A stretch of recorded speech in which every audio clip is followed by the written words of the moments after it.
माधव। राधे राधे सखी, इतनी परेशानी क्यों?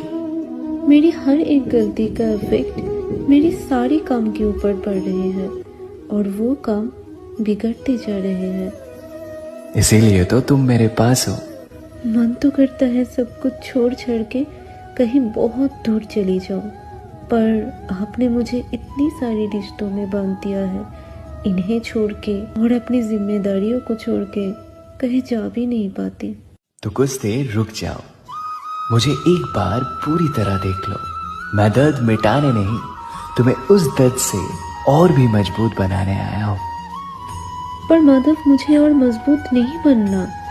मुझे थोड़ा शांति चाहिए, थोड़ा सुकून, और कुछ नहीं। मजबूत बनते बनते मैं तो पूरी तरह से टूट के बिखर चुकी हूँ। हाँ, तुम टूटती हो, पर मेरी मर्जी से।